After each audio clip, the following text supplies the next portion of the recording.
Picture this, it's 1944. Somewhere in war-torn France, just miles behind the front lines. The thunder of artillery shakes the ground. And in a converted barn, by the light of a kerosene lamp, a young nurse opens a small leather journal. Her hands are stained with blood. Her eyes are hollow from sleeplessness. But she writes. She writes because she must. Because someone, someday, needs to know the truth.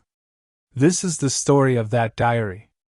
A document that remained hidden for 70 years. A testament to the courage, the horror, and the impossible choices made by those who served in the field hospitals of World War II. My name is Sarah Mitchell, and the diary I'm about to share with you belonged to my grandmother, Lieutenant Margaret Hayes, a surgical nurse with the 45th Field Hospital Unit. What she witnessed, what she endured, and what she was forced to keep secret, changed her forever. Margaret Hayes was 23 years old when she enlisted in the Army Nurse Corps in 1942. She came from a small town in Pennsylvania, the daughter of a schoolteacher and a factory worker. In her diary, she describes herself as hopelessly naive about what war really meant. Her training was rigorous but sanitized. They learned about triage, wound care, surgical assistance. But nothing, absolutely nothing, could prepare them for the reality of a field hospital under combat conditions. Margaret's first entry after arriving in North Africa reads simply, "We are not in Kansas anymore." The field hospitals were set up in whatever structures remained standing, warehouses, schools, barns. Sometimes just tents. They operated within artillery range, close enough to the front that wounded soldiers could reach them quickly. Close enough that they could hear the fighting. Close enough that they were in constant danger. In one entry from December 1943, Margaret writes about her first night on duty. "The wounded came in waves. Not soldiers, not anymore. Just broken boys screaming for their mothers. We had 40 beds. We treated 120 men that night. The floor was slippery with blood. We ran out of morphine by midnight. I held a boy's hand while he died. He was 19. I never learned his name." The medical staff worked 20-hour shifts, sometimes longer during major offensives. They performed surgery in conditions that would horrify modern doctors: makeshift operating tables, limited anesthesia, inadequate lighting, and a chronic shortage of supplies. But the physical challenges were only part of the story. The real secrets Margaret documented were far darker. In modern hospitals, every patient receives care. In a field hospital during World War II, this was impossible. The doctors and nurses had to make choices, terrible, haunting choices about who would live and who would die. This was the triage system. And it was the first secret that haunted Margaret Hayes. Incoming wounded were sorted into 3 categories. The first category, soldiers with minor wounds who could be treated quickly and returned to duty. The second, seriously wounded men who had a chance of survival with immediate surgery. The third category. In her diary, Margaret calls them the expectants. These were men with injuries so severe that, given the limited resources, they had virtually no chance of survival. Men with catastrophic head wounds, massive internal injuries, severe burns covering most of their bodies. In a fully equipped hospital with unlimited staff and supplies, some might have been saved. But here, in the chaos of war, they were deemed beyond help. The expectants were given morphine to ease their pain and moved to a separate area, what Margaret called the waiting room, where they would die as peacefully as possible, while the medical staff focused on those who could be saved. Margaret's entry from January 1944 is particularly devastating. "I held morphine in my hand today and made a decision I'll never forgive myself for. 2 boys came in together, both with abdominal wounds. We only had 1 surgical team available. Captain Reynolds looked at them both for 30 seconds and pointed to one. 'That one,' he said. The other boy, maybe 17 years old, grabbed my arm. "Please," he said. Just that word.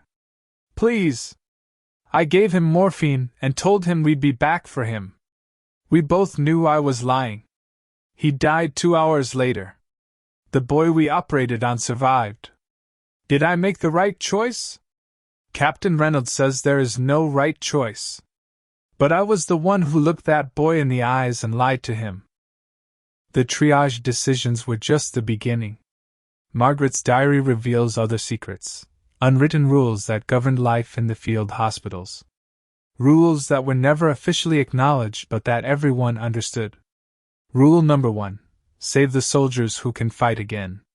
When resources were extremely limited, during major battles when hundreds of casualties flooded in, the medical staff prioritized young, otherwise healthy soldiers who could be patched up and sent back to the front lines. Officers received slightly better care than enlisted men. Specialist troops like pilots and engineers were prioritized over infantry. It was never written down. It was never discussed openly. But it happened. Margaret writes, "We saved a colonel today while 3 privates bled out in the next room. Nobody said anything. We all knew. This is war. This is survival. But it's also murder, dressed up in military efficiency." Rule number 2. Keep the secrets. Not all wounds were caused by enemy fire. Margaret documents cases of self-inflicted injuries, soldiers who shot themselves in the foot or hand to escape combat.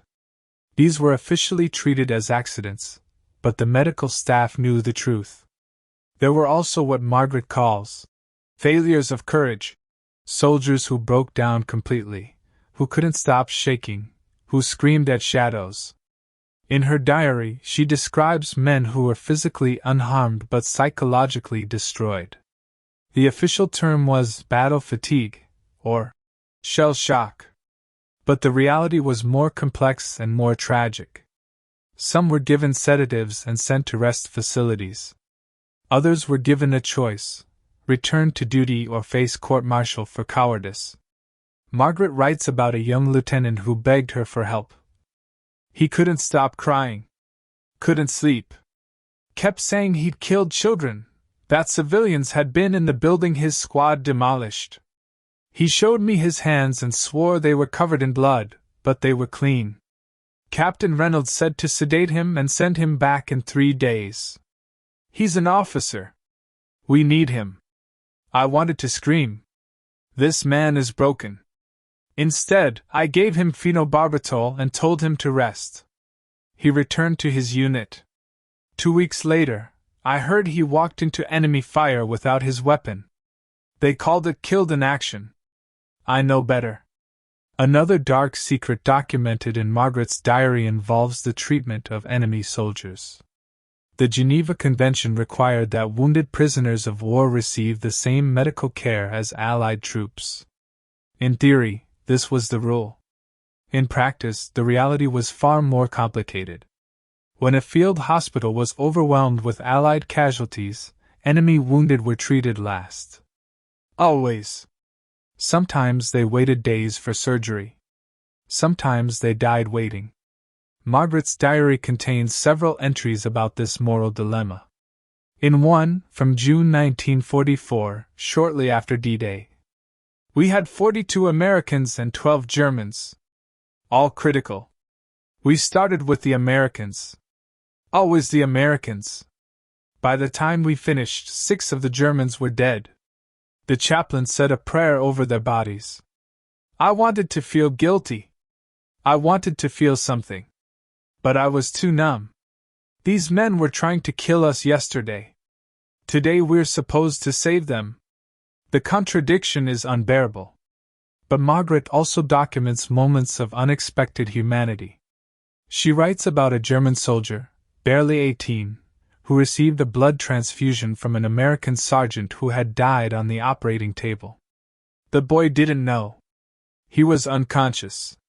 But when he woke up, I told him. I don't know why. Maybe I wanted him to understand the cost. He started crying. "American blood," he kept saying. "American blood in my veins." He survived. I wonder if he ever told anyone.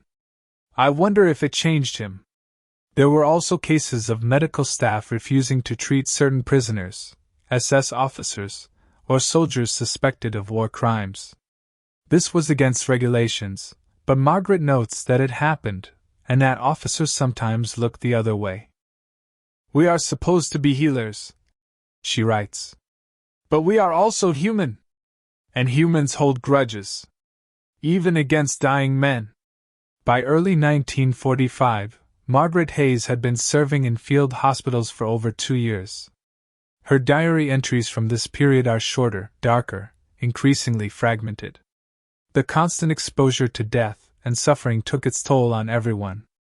Medical staff developed what we would now recognize as PTSD, nightmares, emotional numbness, difficulty forming connections. Margaret writes about nurses who started drinking heavily. Doctors who made mistakes because they were too exhausted to think straight. Staff members who had complete breakdowns and were quietly reassigned.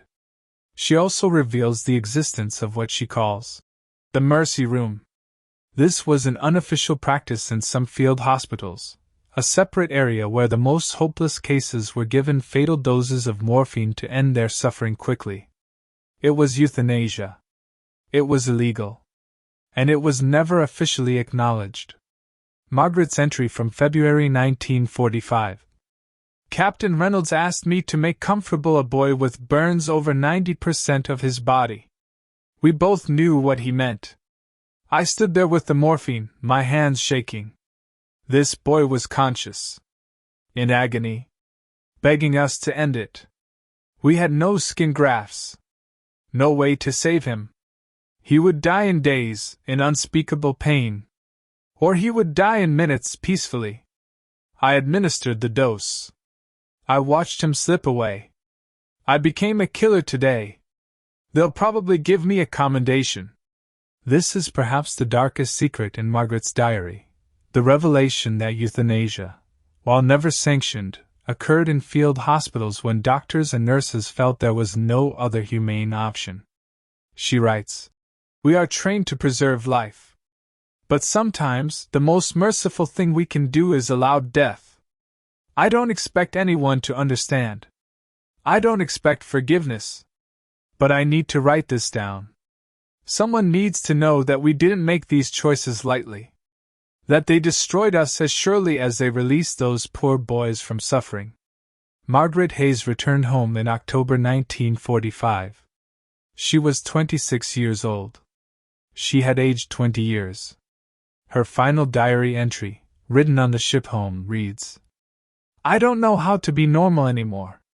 How to care about ordinary things. How to talk to people who weren't there. They'll ask me what it was like, and I'll smile and say difficult but rewarding. I'll never tell them the truth. About the choices we made. The secrets we kept. The boys we couldn't save. The boys we chose not to save. I'm bringing this diary home, but I'll never show it to anyone. These secrets should die with us. We earn that much. But secrets have a way of surviving." Margaret kept that diary hidden for her entire life. She married, raised 3 children, worked as a school nurse.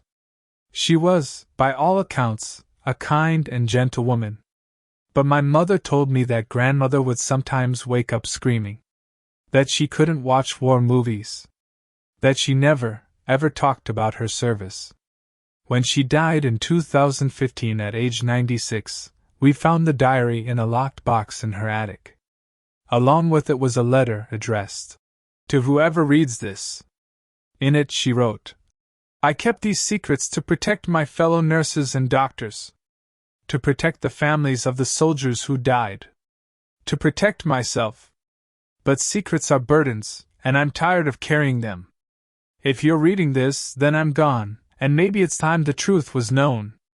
We did terrible things. We also did heroic things. Sometimes they were the same things.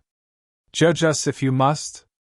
But remember, we were human beings in an impossible situation, trying to save lives in the middle of hell. The field hospitals of World War II saved countless lives. They also held countless secrets, secrets about the impossible choices made under unimaginable pressure.